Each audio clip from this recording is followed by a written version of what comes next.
Olá, sejam bem-vindos ao Sindicato em Ação, um programa da TV Urbana em parceria com a TV Sindifisco RS e nestes tempos de pandemia por conta da Covid-19, em parceria também com a RS Rádio, a rádio web do Sindifisco RS. O programa de hoje será inteiramente sobre parceria público-privado, as PPs. Vamos conversar com o auditor fiscal Marcelo Spilk, que é diretor-geral da Secretaria do Meio Ambiente e Infraestrutura, o secretário extraordinário de Parcerias, Leonardo Maranhão Busato, e também com Ana Pellini, que é secretária de Parcerias de Porto Alegre.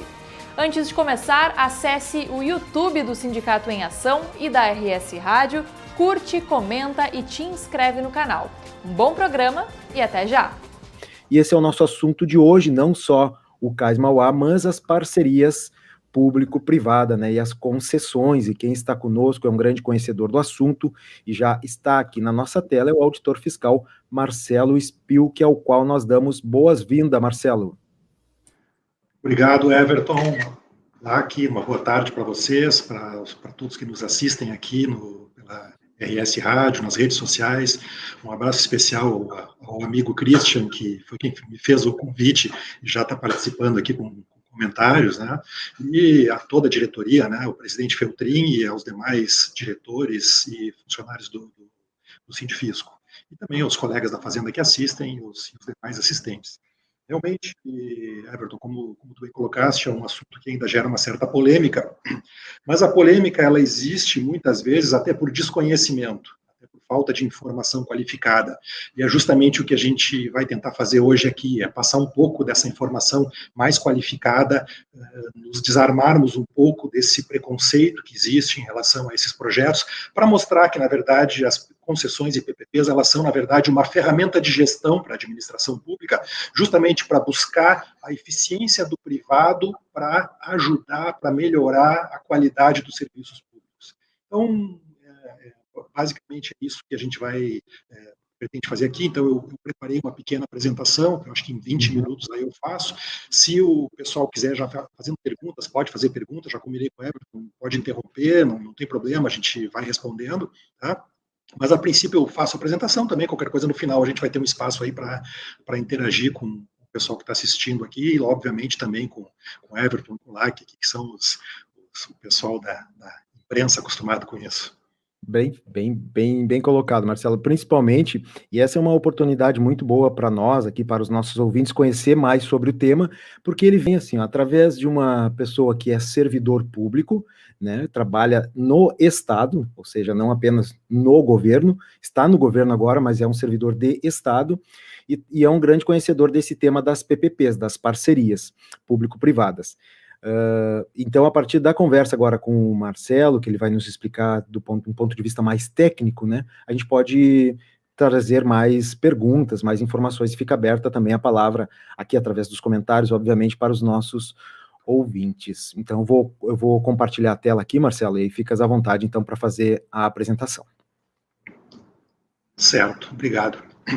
Bom, então, a tela, já de início aqui, tem o lema aqui da nossa Secretaria do Meio Ambiente e Infraestrutura, né, que é desenvolver para proteger. A gente também entra num dilema aqui também, que é o equilíbrio entre proteção ambiental com desenvolvimento, né? Então, a gente tem que buscar equilíbrio, a gente precisa de desenvolvimento, mas como o Everton colocou também na questão do CAIS, e não só no CAIS, mas como em todos os empreendimentos, em todas as atividades que nós temos, nós precisamos ter um cuidado também com a preservação. Então, buscar esse equilíbrio é algo que a gente tem feito aqui na Secretaria desde o início da gestão. Nós temos aqui um desafio grande, que foi a união de duas secretarias, né? Secretaria de Minas e Energia com Secretaria do Meio Ambiente, em que é até normal terem, eventualmente, posições antagônicas, né? E juntar tudo isso numa secretaria, a gente tem tido muitos bons frutos com isso, né? De ter todas essas áreas sob a mesma gestão. Isso acaba fazendo com que as pessoas se entendam melhor, com que os departamentos se entendam melhor. E, além disso, nós temos também uma mudança em relação à gestão, às gestões anteriores, que a área de saneamento também passou para cá. depois nós vamos falar, inclusive, sobre as PPPs da Corsan, né? Então, a área de saneamento também, historicamente, ficava na Secretaria de Obras e também veio para o meio ambiente, porque saneamento tem tudo a ver com o meio ambiente, né? Não adianta a gente falar em proteção ambiental se estamos poluindo os mananciais, os rios, né? que são vida, né? A água é vida. Então, por favor, Everton, a próxima. Eu vou começar a entrar em alguns conceitos básicos, eu não vou me aprofundar muito, mas uma das principais confusões que o pessoal normalmente faz, e por isso um certo preconceito também, é a confusão, né, de o que é concessão, PPP, e o que é privatização. Então, são coisas completamente diferentes. Então, esse gráficozinho aqui, ele até está em inglês, ele é do produto do publicação do Banco Mundial, mas ele mostra aqui, né, as opções que se teria em termos de parcerias público-privadas num contexto mais amplo, né, incluindo concessões, PPPs. Então, a gente tem embaixo ali, ó, desde baixa até alta, a participação do setor privado. Então, no início, contratos de serviços, obras, que isso é algo que no Brasil hoje regido pela Lei 8666, não se enquadra numa concessão PPP. Depois a gente passa aí por contratos de manutenção e de engenharia, que aí já tem uma diferençazinha do conceito internacional. A gente tem aqui uma experiência com o CREMA, por exemplo, do Dyer, que faz restauração de estradas, mas para nós aqui não chega a ser uma concessão, já é considerado nesse conceito mais amplo. Depois contratos de operação e manutenção, e também aquele famoso Build, Operate, Transfer Concessions, que seria aquela concessão em que o parceiro privado ele vai construir um ativo, por exemplo, ele vai construir uma rodovia, vai construir uma ponte, ele vai operar isso durante um período e no final ele vai transferir para o governo, para o setor público, de volta no final do contrato. E, por último, a privatização total. E aí é que está a diferença, é justamente nessa transferência no final do contrato. Na privatização não tem isso. A privatização é a transferência em definitivo de um bem, de um ativo, do público para o privado. Então, ele se tornou privado a partir dali, ele não volta mais a ser público. E já os contratos de concessões e PPPs, existem obras, existem melhorias, e no final, então, esses bens e serviços, eles voltam para o público, então essa já é uma principal diferença. Próximo, por favor. Marcelo, já que tu falaste ali da fusão, né, quando tu falaste ali na fusão das secretarias, teve um comentário aqui do Francisco Milanês que ele diz assim, ó, automaticamente a FEPAM não deveria mais licenciar infraestrutura e saneamento, então, né, já é o primeiro comentário que a gente recebe aqui. Eu respeito a opinião do Francisco, mas eu discordo, né? Porque, na verdade, a FEPAM ela não é a secretaria, ela é uma vinculada à secretaria, ela tem a sua independência para fazer o seu trabalho técnico. Então, a FEPAM faz o trabalho técnico, inclusive, se a secretaria aqui tiver uma obra, a FEPAM vai ter que licenciar, e ela tem, os funcionários da FEPAM, eles têm toda a liberdade, toda a autonomia para executarem o seu trabalho da forma técnica e independente necessária. Então, não existe nenhum tipo de pressão da secretaria para que aprove ou desaprove determinado empreendimento ou que passe por cima de determinadas regras, isso não existe. Nós temos aqui nós temos o Código Ambiental, nós temos o CONSEMA, que é o órgão máximo aqui que tem representatividade da sociedade, de todos os setores da sociedade, e aí é que são definidas as regras e a FEPAM respeita isso. Então, com todo respeito, mas eu discordo. Bom, passo aqui então para mais alguns conceitos básicos que também é uma diferença, porque a gente fala em concessão, fala em PPP, e aí o pessoal às vezes não entende, a gente vê muitas vezes na própria imprensa, né, às vezes os próprios políticos falam, né, de PPPs, e a gente até entende, a gente pode falar, como eu disse antes, né, um conceito geral de parcerias do setor público com o setor privado, que podem abarcar uma série de moldes, uma série de modalidades de contratos, mas nesse caso, tecnicamente, de acordo com a lei, eu vou explicar aqui para o pessoal que nos assiste uma diferença baseada na capacidade que o projeto tem de gerar receita. E aí fica fácil de entender. Então, nós temos essa pirâmide, e vamos começar pelo topo da pirâmide, que é aquele triângulozinho de cima ali, que são projetos autossustentáveis. Então, o mais fácil para a gente entender é exemplificar. Então, eu vou exemplificar com uma rodovia. Então, vocês imaginem aqui, todo mundo conhece aqui a Freeway ou outras rodovias que são concedidas, que são pedagiadas. Então, justamente o pedágio serve para isso, ele serve para gerar receita para a concessão, receita para o projeto, e essa receita ela é suficiente para tornar o projeto sustentável. Bom, nesses casos, se tem o que é chamado de concessão comum.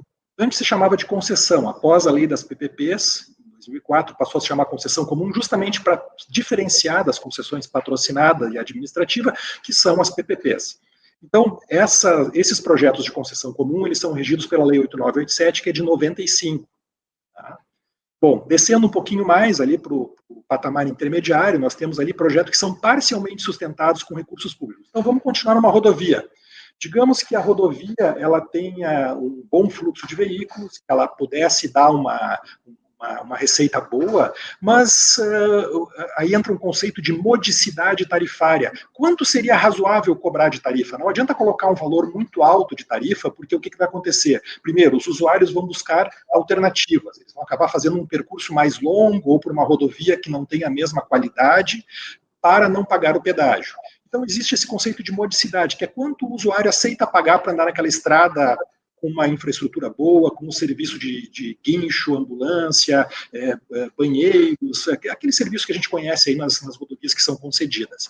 Bom, então digamos que a tarifa máxima não pudesse passar de um certo patamar e que isso não fosse possível, não fosse suficiente para sustentar o projeto, que faltasse receita para sustentar o projeto.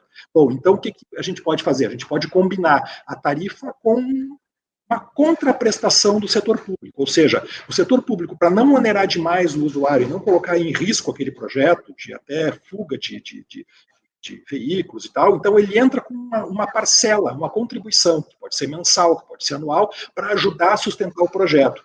Então, esse nome, fica fácil de entender também, uma concessão patrocinada, porque ela recebe um patrocínio, esse recurso a mais para fazer frente às despesas do projeto. Então, teríamos tarifa mais uma contraprestação.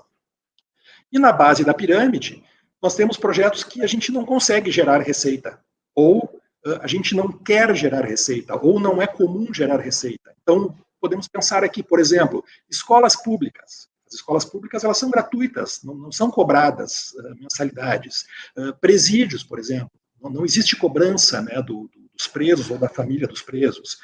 Hospitais públicos, que prestam serviço público. Esses projetos todos, eles não geram receita. Mas o Estado, ele quer fazer uma concessão, ele quer buscar a eficiência do privado, fazer um projeto mais longo, em que o privado assuma riscos e que isso traga vantagens para uma prestação de serviços melhor para o usuário e para toda a sociedade. Então, nesse caso, a gente chama de concessão administrativa.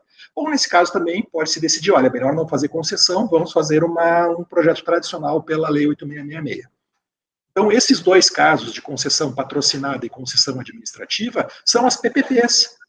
Tá, mas aí vem uma pergunta, então quer dizer que PPP é uma concessão? Sim, é isso aí. PPP é uma concessão, só que são concessões especiais. Na lei brasileira, elas são diferenciadas por uma lei diferente, inclusive, que tem algumas diferenças.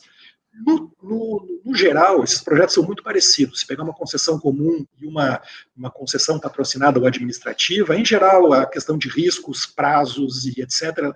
é muito parecido. Mas a diferença justamente é nisso que eu falei, é na questão de ter ou não ter uma contraprestação, ou total, administrativa, ou parcial para complementar a tarifa, no caso de uma patrocinada. Marcelo, sobre essa aí, especificamente a patrocinada, eu até me surgiu uma dúvida enquanto falava. Por exemplo, no caso das estradas, né, para ser específico, se o governo tiver, se o Estado tiver que dar uma contrapartida, isso, no fundo, garante o desejado lucro das empresas, porque a empresa ela não trabalha de forma alguma se não tiver o lucro, ela sai fora do negócio. Já aconteceu, tu conheces bem isso, já aconteceu em vários casos, em vários lugares, vários países, inclusive.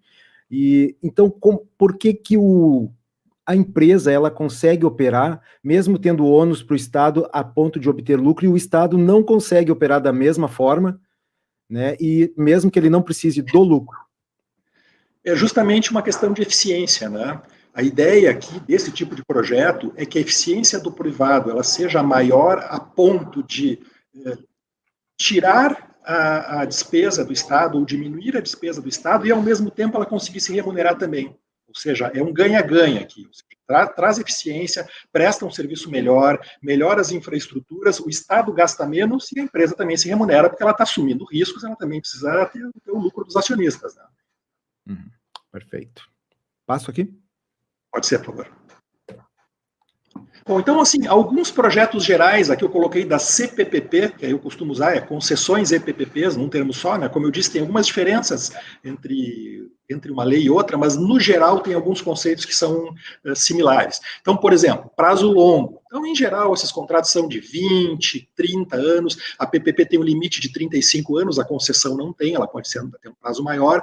Então, o que muda nisso? Muda muito a responsabilidade do privado quando ele executa as infraestruturas, quando ele executa a obra. Por exemplo, na construção de uma rodovia pela Lei 8666, digamos aqui o nosso departamento rodoviário, aqui o DAER, ele contrata uma empresa, a empresa executa a obra de acordo com as definições técnicas que o DAER mesmo definiu, e no final ela vai embora, e depois a manutenção ali na frente é a do DAER, vai ter que contratar uma outra empresa para fazer a manutenção, e se der algum problema que não esteja na garantia, também não é mais problema da empresa.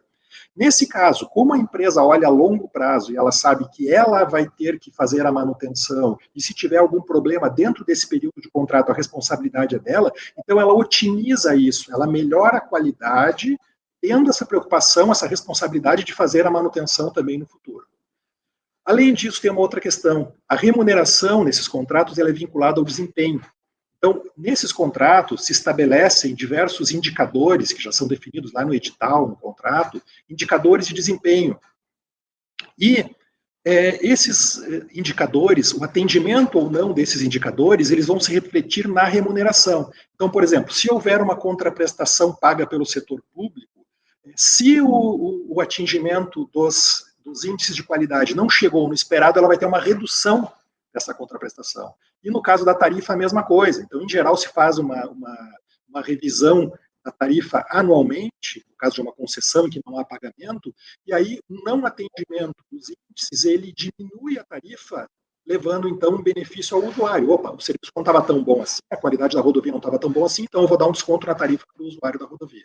Então, também muda um pouquinho o foco da Lei 866, que, em geral, a gente tem um valor definido para o fornecimento do bem, atendeu as especificações, está ok, não se vincula muito ao desempenho. Além disso, tem uma outra questão importante, que é o financiamento privado. Então, é claro, a gente sabe que nós temos o Estado numa dificuldade fiscal muito grande, né? A gente sabe disso há muitos anos, né? Agora, felizmente, aí o Estado conseguiu colocar a folha em dia nos últimos 2 meses, esperamos que dure para sempre, mas a gente sabe que é difícil a situação do Estado, né? A gente tem aí anos e anos de déficits acumulados, e o Estado, muitas vezes, ele até deixa de executar melhorias, deixa de executar obras, deixa de prestar serviços de qualidade, porque não tem como. Então, nesse caso aqui, eu até não coloquei aqui na apresentação um fluxo de caixa, mas nos primeiros anos de uma concessão, de uma PPP, esse fluxo de caixa ele é muito negativo. Porque, primeiro, existe muito investimento para fazer as melhorias, para qualificar a infraestrutura, e aí, depois de um certo tempo, é que isso vai se equilibrar, e lá na frente, sim, é que a empresa vai conseguir finalmente realizar os seus objetivos, o seu lucro e tudo mais. Então, esse financiamento privado, ele também ele acaba, às vezes, sendo uma armadilha. Então, a gente tem experiências em outros países, tem vários casos clássicos. Então, por exemplo, Portugal. Quem conhece Portugal, quem viajou a Portugal nas últimas décadas, pode ver assim, que Portugal tem rodovias de extrema boa qualidade, e às vezes paralelas, uma ao lado da outra, nem precisava tantas. Então, o que foi isso? Foi um abuso justamente desse instrumento que é as parcerias público-privadas. Só que acontece, o governo que tá executando, ele vai acabar jogando para frente o pagamento posterior. Então, faz, por exemplo, uma PPP com contraprestação. Durante a obra não tem contraprestação e lá na frente vai ter.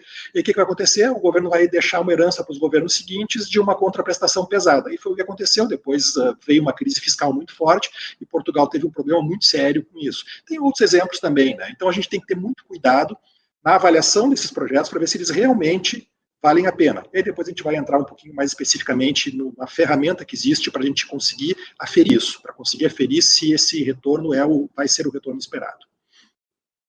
Uma outra questão importante é a alocação de riscos entre o poder concedente e a concessionária. Então, por exemplo, o risco de financiamento é um risco, né, porque o privado, ele, em geral, a estrutura de capital desse projeto, ela, na média, tem em torno assim, de 30% do capital próprio que a empresa ou a SPE que vai ser criada vai colocar de investimento, e os outros 70 ela busca no mercado, ela vai se alavancar, como se diz, ela vai buscar empréstimos, ela está tomando empréstimo, ela é um risco grande, né? Depois, se o projeto não der certo, esse risco é dela.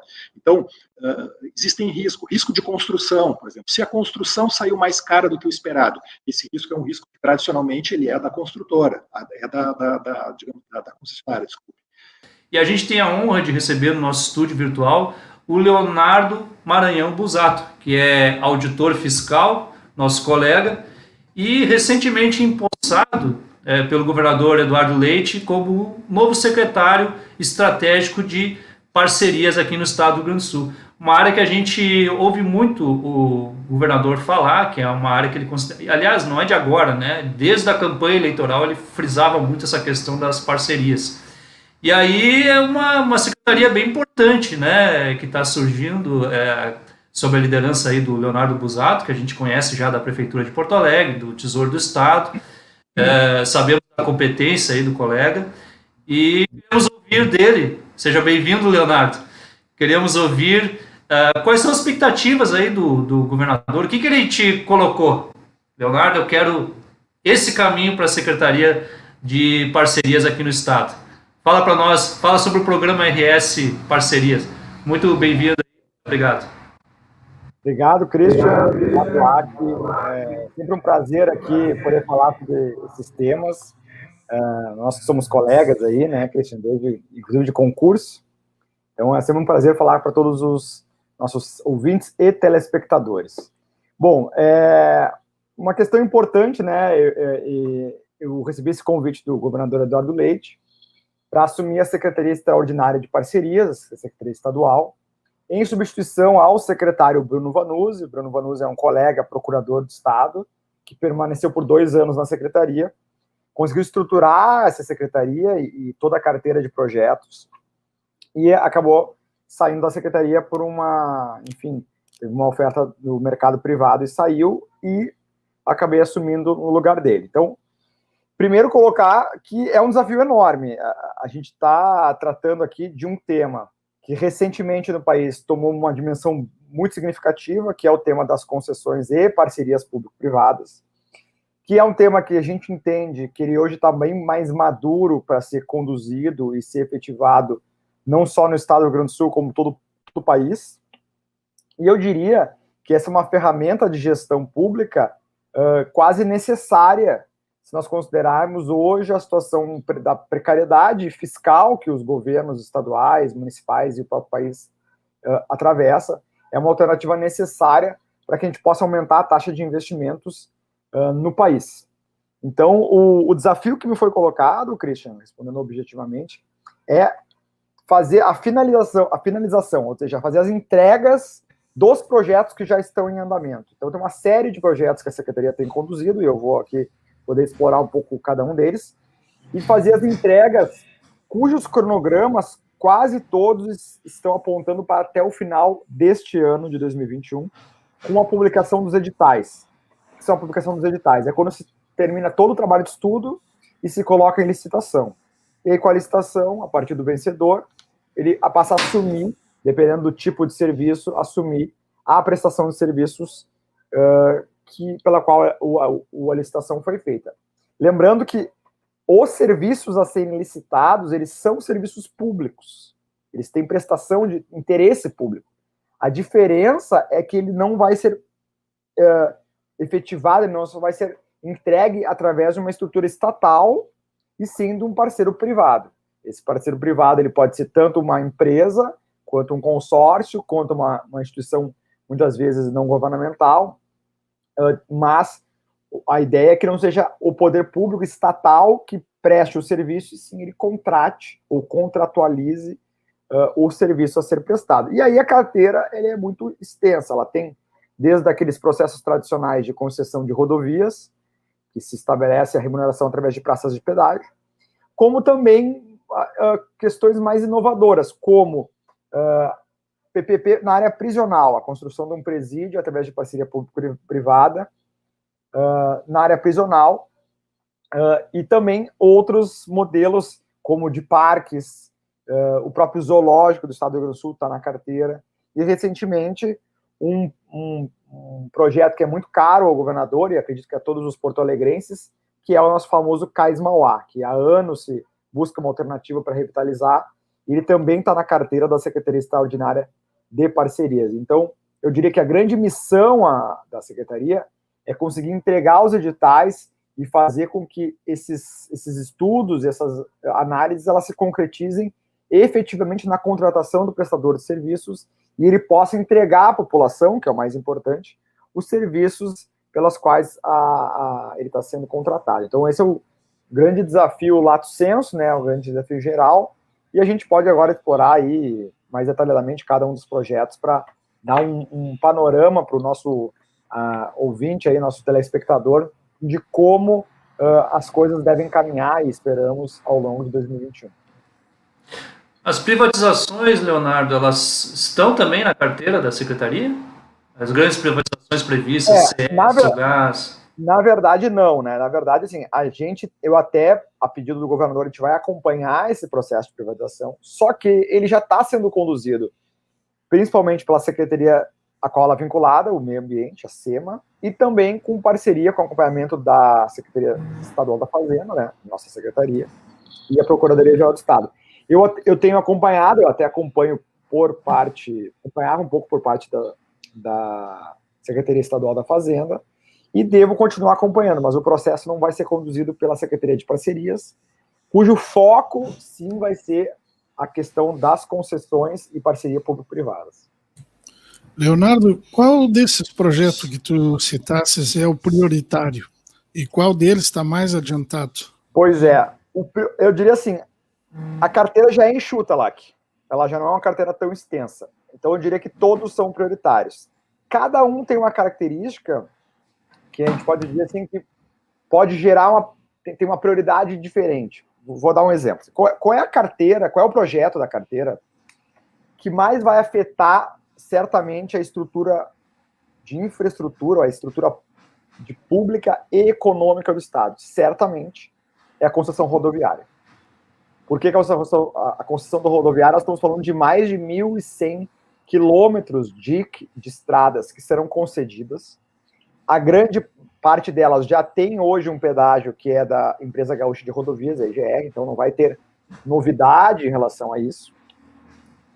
Só que a intenção é que se busque a melhoria da estrada, seja através de duplicações, seja através de obras de arte, de passarelas, de viadutos, seja da criação de acostamento, seja melhoria asfáltica, ou seja, um conjunto de investimentos que vão ser financiados através da tarifa de pedágio para melhorar a infraestrutura rodoviária do Estado. Eu diria que essa, talvez, se a gente tivesse que estabelecer uma prioridade do ponto de vista de impacto social e econômico, certamente são esses 1.150 quilômetros de rodovias, cujo cronograma está previsto que até o final de 2021 a gente possa lançar os editais e fazer a solicitação.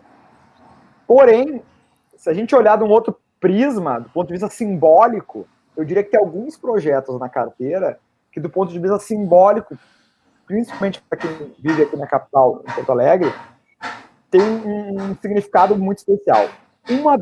Um dos projetos é a Estação Rodoviária de Porto Alegre. A Estação Rodoviária de Porto Alegre é uma concessão pública que não tem licitação, não teve licitação na sua história, e que os órgãos de controle há muito tempo, o Tribunal de Contas, tem cobrado que o Estado faça uma concessão dentro da legislação de concessões para que um parceiro privado, lembrando que a rodoviária já tem uma empresa privada que gerencia, mas que ela não teve a sua concessão através de licitação. Então, essa do ponto de vista simbólico talvez seja um dos projetos mais importantes, que é fazer uma concessão que busque melhorar a estrutura da rodoviária de Porto Alegre. Acho que todo mundo que transita na rodoviária enxerga a necessidade de melhorar a prestação de serviços da estação rodoviária, sem, obviamente, descaracterizar ela como a questão tradicional. Então, assim, a rodoviária tem uma questão de simbolismo. Outro simbolismo muito importante para quem é gaúcho e porto-alegrense é o Cais Mauá. Acho que muitos já acompanharam a novela que existe por trás do Cais Mauá, em que se tentou fazer diversos modelos, inclusive houve a assinatura de um contrato aí recentemente por parte do governo do estado, mas a empresa detentora do contrato nunca conseguiu efetivar os investimentos necessários e houve aí a rescisão desse contrato, mesmo após questões judiciais. A justiça deu ganho de causa, razão ao estado, e agora vai se buscar fazer uma concessão estruturada de longo prazo para devolver o Cais Mauá ao cidadão, que hoje acho que todo mundo que passa por ali enxerga que o cais acaba sendo uma barreira entre o gaúcho e o porto-alegrense com o rio. E a intenção é que com uma concessão privada possa se abrir para a exploração de todos os armazéns, o deck do Cais Mauá, e que o público, o porto-alegrense, o gaúcho, possa voltar a conviver, enxergar o rio e poder também usufruir dos diversos serviços que serão criados ali dentro daquele espaço tão importante para a cidade. Então, eu diria esses dois prismas. Existe o impacto, projetos de impacto econômico e social relevantes, né, como o caso da estação rodoviária, e outros mais simbólicos. Então, eu diria que a carteira não é muito grande, ela é enxuta, mas desafiadora para ser entregue até o final da gestão, né, em especial com essa meta dos editais até 2021. Mas elas têm características muito diferentes. Isso é o que deixa tão interessante a secretaria e os projetos. Cada projeto, ele não é igual ao outro, ele tem que ser construído, estudado, estruturado de maneira diferente. Então, é o desafio que se impõe à nossa secretaria, e a grande vantagem é que eu já recebo ela já com o processo andando e muito bem encaminhada através do secretário anterior e de toda a equipe que permanece por lá. Já há algum encaminhamento de proposta para alguma dessas etapas? Porque eu acho que o desenho da nova rodoviária que sairia dali, né, já foi feito isso, não? Vamos lá, então vamos entrar um pouco em detalhe nos projetos. Sobre a estação rodoviária, tá? A estação rodoviária, ela teve uma série de discussões ao longo dos últimos anos, inclusive da mudança da localização. Os estudos que já vieram até do governo anterior, ele já veio desde o governo Sartori, então já tiveram estudos, eles não enxergaram viabilidade da mudança do local. Então, assim, o primeiro ponto hoje a concessão é para que a rodoviária permaneça no local onde ela está. O custo que teria que ser embutido no privado para a mudança de local não justificaria, seria muito oneroso para quem utiliza a estação rodoviária. E se entendeu, por diversas razões, que ela tem que ser mantida naquele local. Então, esse é o primeiro ponto. Qual é o cronograma e qual é a expectativa de cronograma que tem? Hoje, o edital se encontra na agência reguladora, isso é muito importante, ter uma agência reguladora estruturada e forte. A agência reguladora no estado do Rio Grande do Sul é a AGERGS, né, que acho que, a partir desse pacote de concessões, vai ampliar a sua importância. Hoje o edital está lá na AGERGS para análise e validação. Isso é muito importante. A AGERGS, assim como o Tribunal de Contas, é um dos órgãos que faz o controle desse processo de concessões e privatizações. Após o retorno da AGERGS, em tudo dando certo, obviamente com alguns ajustes que vão ser feitos, vai se lançar o edital, cujo período de concessão é de 25 anos, e tem um investimento previsto só em obras, de 87 milhões de reais. Ou seja, a concessão ela tem durante 25 anos, mas o parceiro privado, vai ter que investir 87 milhões de reais em todo o período, sendo que 70% disso nos primeiros 3 anos.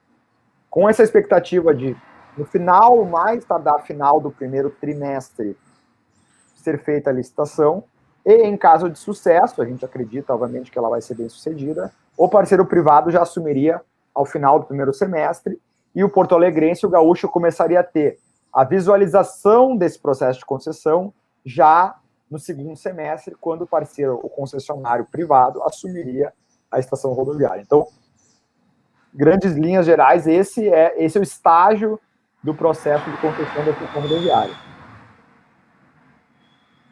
Perfeito. E a concessão das rodovias tem um prazo já definido de concessão? Sim. Ou cada caso é um caso, ou tem um prazo geral? Como é que... Sim. Cada projeto, cada pacote de projetos tem um prazo. Assim. Aí, qual é a situação das rodovias? Recentemente, agora em dezembro, houve o leilão da rodovia 287, tá? Esse é o 287, mas tem algumas estradas aqui que apêndices à rodovia, mas a principal foi a rodovia 287, que é uma rodovia que liga Tabaí a Santa Maria.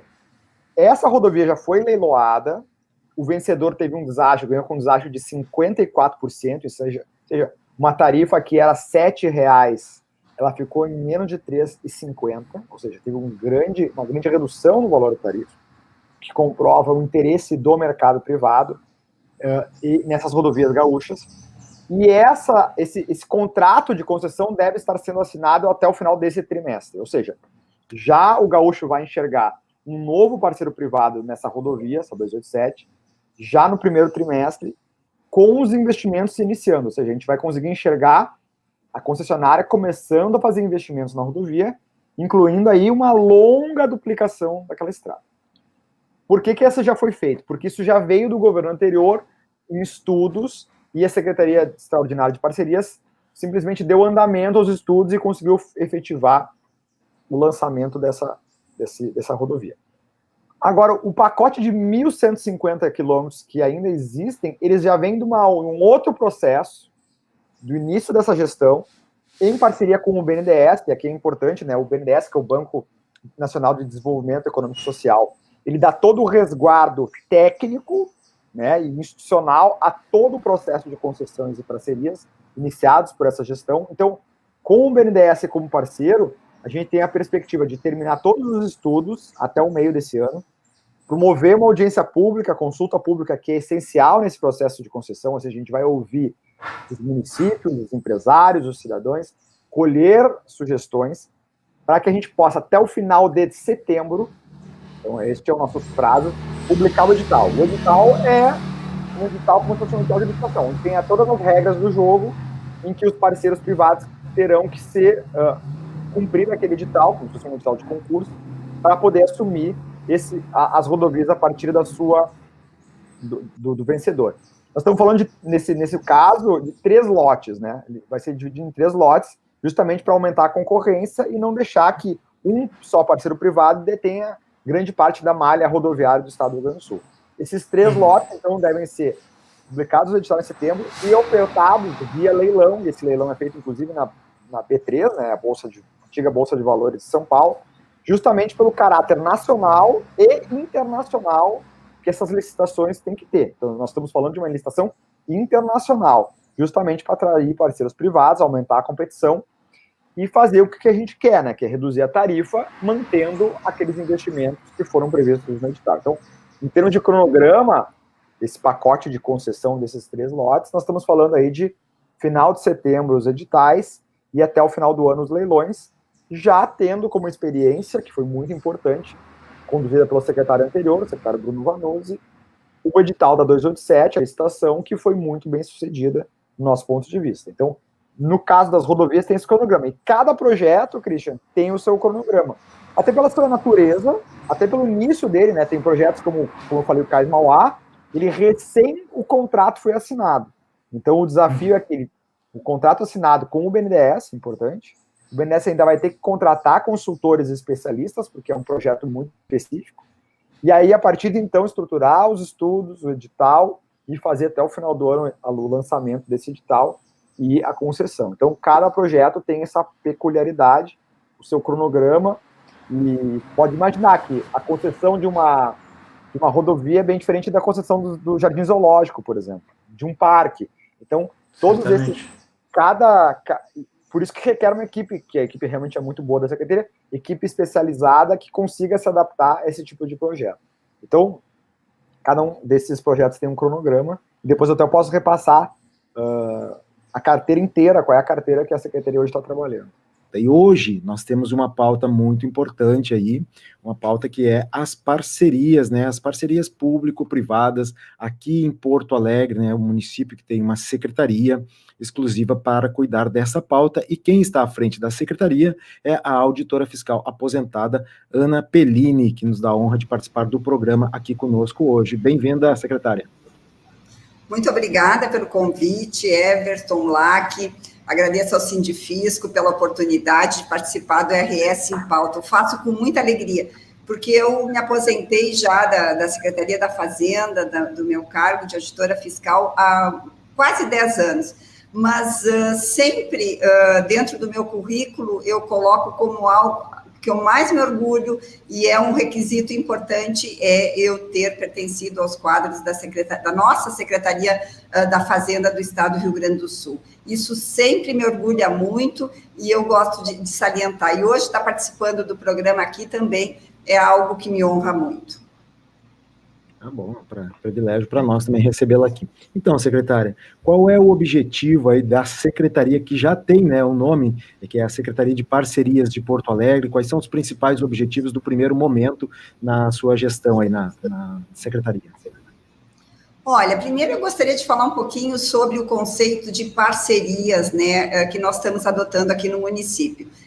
Não se trata de privatização, como, enfim, poderia se pensar, ou de uma diminuição da atuação do setor público. O setor público sempre vai ter o papel dele, que é indelegável e que às vezes faz melhor, às vezes faz pior.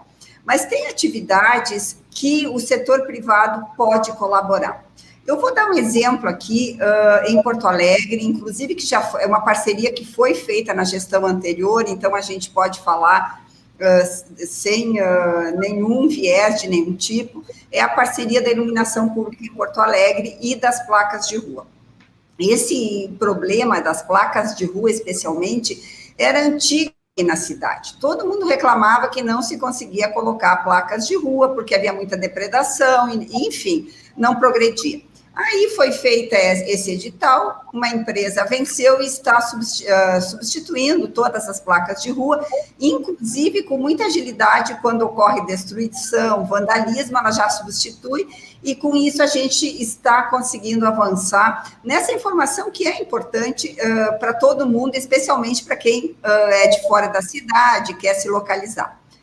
E a da iluminação pública. Eu trabalhei aqui no município há uns 8 anos atrás.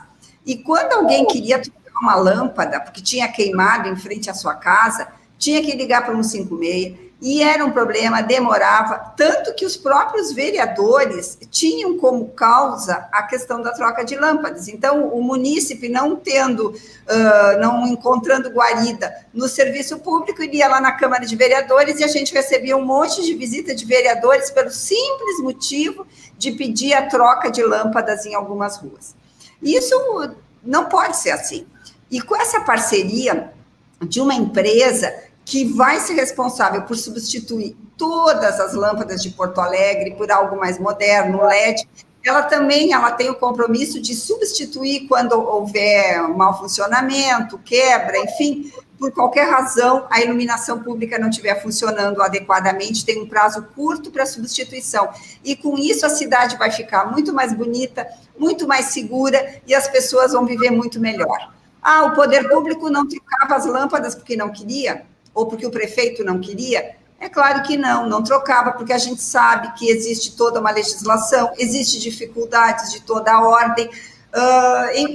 O poder público não consegue fazer isso de uma maneira ágil. Para comprar as lâmpadas é difícil, para comprar o poste é difícil, os funcionários a serem contratados também têm dificuldade.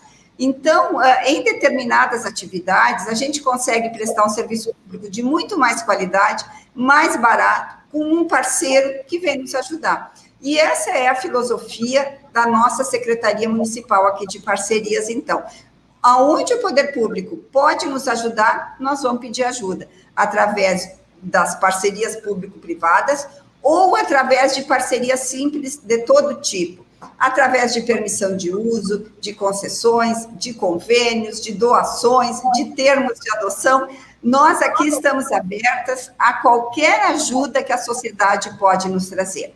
Então, a Secretaria ela tem esse viés mais amplo. Buscar, sim, as parcerias todas que o Brasil todo está buscando, no sentido de serviços públicos em que o setor privado é mais eficiente, mais ágil, mais econômico, então busca essa parceria. Mas também aquela da sociedade em geral que pode vir nos ajudar. E é muito importante qualquer ajuda. Desde o cidadão que junta um lixo do chão, porque está descartado erradamente e nos ajuda com isso, aquele que adota a praça na frente da sua casa, aquele que resolve adotar uma parede cega e contratar um artista para fazer uma pintura. Então, todas essas parcerias, elas estão no nosso contexto e a gente quer, sim, buscar ajuda. Eu sei que eu estou falando rápido, que nem uma metralhadora, mas eu queria aproveitar também para falar com os meus colegas. Eu tenho muitos colegas, inclusive aposentados, que nem eu, que têm vontade de ajudar a cidade e que podem fazê-lo com coisas simples, coisas que eles gostam de fazer, cada um gosta de uma coisa, ou de um jardim, ou gosta de ajudar numa instituição social, alguma coisa, que os meus colegas também venham e nos ajudem a ter uma cidade melhor, para se viver mais solidária, mais comunitária. Porque esse senso de comunidade é que faz toda a diferença. As cidades que mais crescem no mundo, aquelas que têm melhores indicadores sociais, são aquelas onde se tem um profundo espírito de cidadania, de comunidade, onde todos são donos da cidade. Não é a prefeitura que é dona da cidade. A prefeitura é um zelador, uma zeladoria que está de passagem. A cidade é dos munícipes. E só com a ajuda destes é que a gente vai realmente construir uma cidade melhor. Que bacana, secretária, esse seu convite à cidadania, muito bacana isso. Meus parabéns. Obrigada. Quais são as regras da parceria público-privada e os limites que ela tem? Tudo é possível? Quais são as normas que regem? Não, nós estamos seguindo a legislação.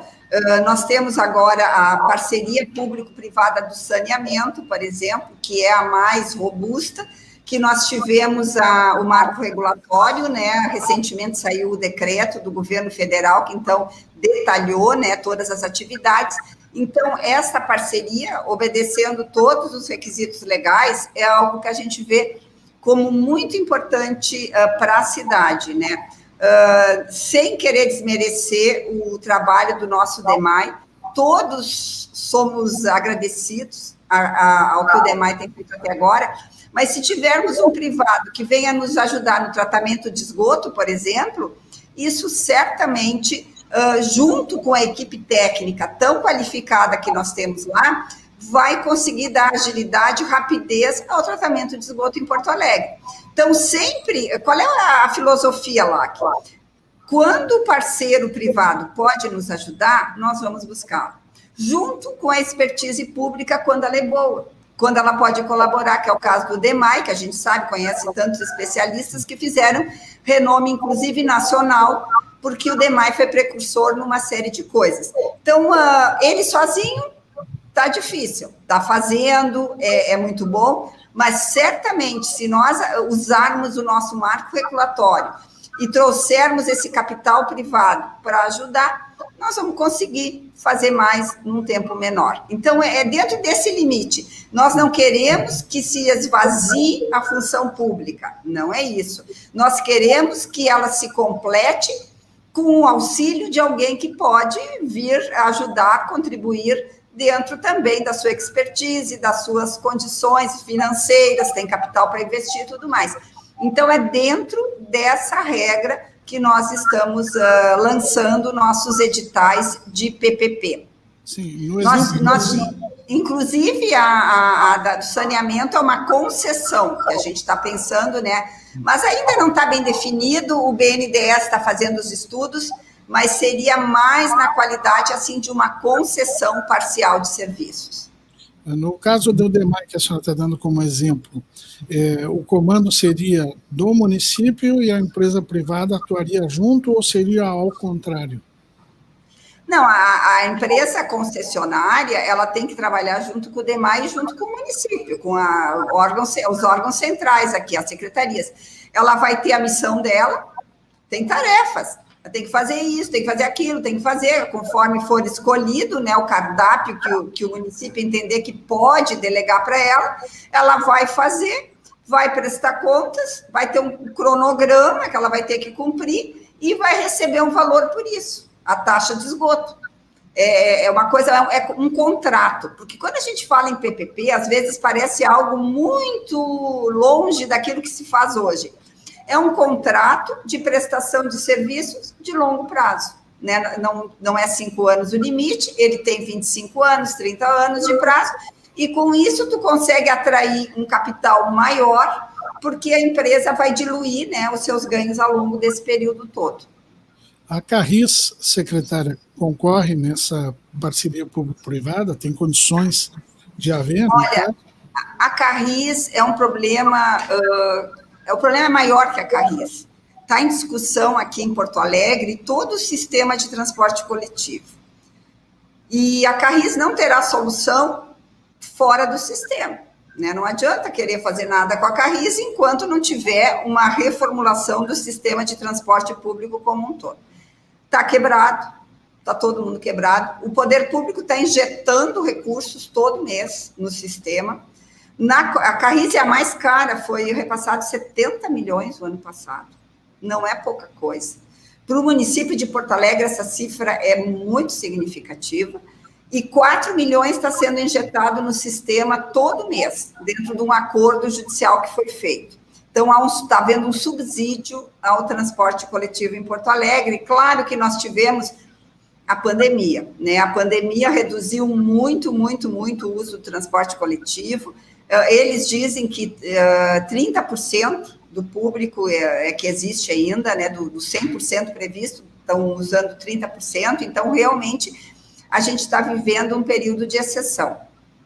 Só que, mesmo antes, já não estava bom. Não estava bom para ninguém. Não estava bom para a Carris, não estava bom para os consórcios, não estava bom para a lotação, não estava bom para ninguém. E isso não só em Porto Alegre, isso é um fenômeno que ocorre no Brasil todo, em todas as capitais, né? Nós tivemos o Uber, porque aqui o sistema, não sei se tu conhece lá aqui, mas a gente paga a mesma passagem, todo mundo paga a mesma passagem. Se eu quiser vir da minha casa, que eu moro no bairro Branco, até o centro, eu pago a mesma passagem da pessoa que vem lá da Zona Sul, da Restinga, enfim, um período mais longo. E quem faz o trecho curto subsidia o trecho longo. Só que quem está usando o trecho curto vem de Uber, que é quase o mesmo preço. Então, ele usa Uber. Perdeu-se essa receita do braço curto, como eles chamam, que financiava o braço longo. Então, está havendo um rombo financeiro aí muito grande. E isso tem que ser visto como algo maior, né? A Carris, ela também é a mesma coisa, né? Ela tem lá as linhas, tem as melhores linhas de Porto Alegre, são da Carris. Ela tem um terreno dentro de Porto Alegre, bom, um terreno bem situado, onde ela pode deixar lá os seus ônibus. Então, ela tem uma situação, de certa forma, boa, só que ela não consegue se manter em pé, porque ninguém está conseguindo se manter em pé. Então, o estudo está sendo feito em conjunto, né? Primeiro, o que se precisa fazer para o sistema melhorar, não só financeiramente, mas também na prestação de serviços. Nós tivemos recentemente a discussão dos cobradores, que foi uma discussão que só aqui tem cobrador ainda. Cobrador é algo que, aparentemente, né, poderia ser dispensado e é um custo elevado, mas rodou na Câmara de Vereadores, essa retirada dos cobradores, ainda que gradativa. Ela seria na medida que eles vão se aposentando, né, não teria novas contratações, e isso encarece a passagem. Aí tem N outras coisas que encarecem muito. O ar-condicionado. Bom, todo ônibus tem que ter ar-condicionado, só que tem um preço, encarece. Nós temos ônibus vazios, porque tem que ter horário fixo, tem um monte de ônibus vazio, isso encarece. A região metropolitana não pode pegar nem largar passageiro na cidade, tem que vir lá da região metropolitana e ir direto. Vem os ônibus vazios, causando poluição, causando engarrafamento, e o ônibus vem vazio, porque não pode, não há integração da região metropolitana com o sistema da cidade. Então, é uma coisa muito complexa, que está sendo, inclusive, o prefeito pediu uma mediação judicial para que a gente possa avançar em pontos, né? E conforme o avanço disso, a Carris vai refletir também, né? Ela vai ter um outro perfil, tendo as melhorias no sistema, ela tem também. E aí vai ter que ser decidido se a Carris será vendida, se a Carris será... se vai ter feito uma parceria parcial só com as garagens, ou... Enfim, vários estudos já foram feitos mostrando as repercussões econômico-financeiras das decisões. Só que nada disso se resolve enquanto não se resolver o sistema como um todo. Inclusive, a modelagem da carris terá que ser feita, toda refeita, com as consequências das decisões que foram tomadas para o sistema. Muito bem, secretária, em relação... Está voltando o áudio, não? Em relação a um setor do qual a senhora mencionou também, né, que fez parte durante muito tempo, que é o setor de fiscalização. Como o Estado, no caso o município, o Estado de uma forma geral, né, o ente, ele se prepara para fiscalizar todos esses serviços que vão passar a ser prestados, então, por fora do município.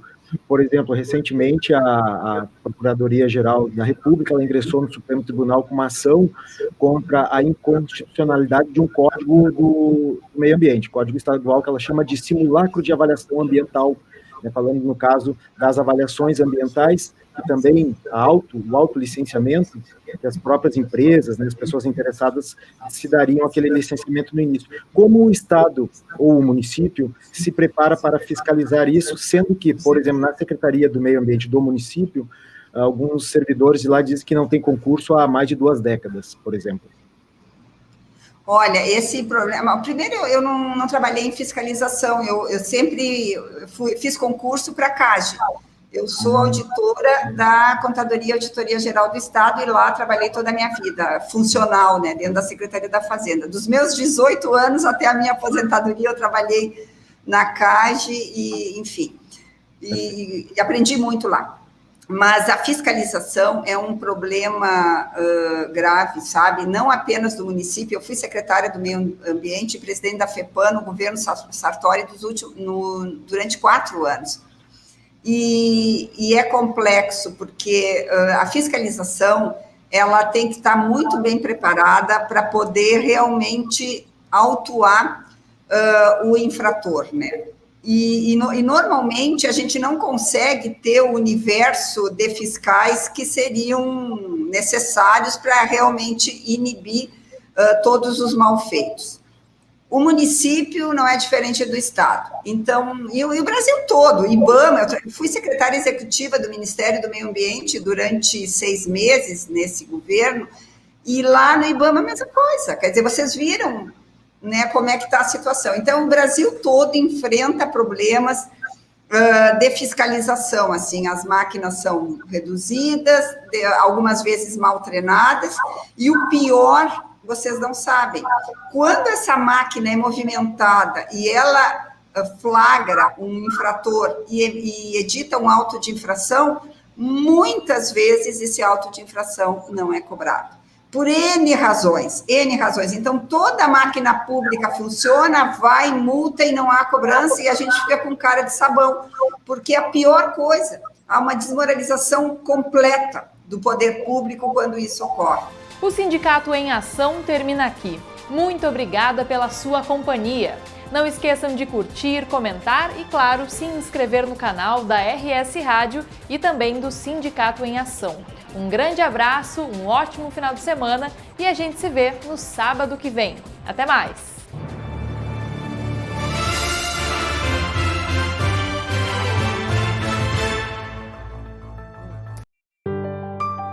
Eu já vi tanta coisa nessa vida. Nasci em 1928. Um ano depois, estourou a terrível crise de 29. Só que eu sou gaúcho e não me abalo por qualquer coisa. Eu sigo em frente. Depois veio a Revolução de 30, a Segunda Guerra, dezenas de planos econômicos e 8 moedas diferentes. Ao longo desses 90 anos, eu segui firme na minha missão. Inovar sempre para apoiar o desenvolvimento da nossa gente. Eu já vi tanta coisa nessa vida. E é por isso que eu digo, não existe desafio no mundo capaz de dobrar o povo do Rio Grande. Banrisul, 90 anos de uma grande história.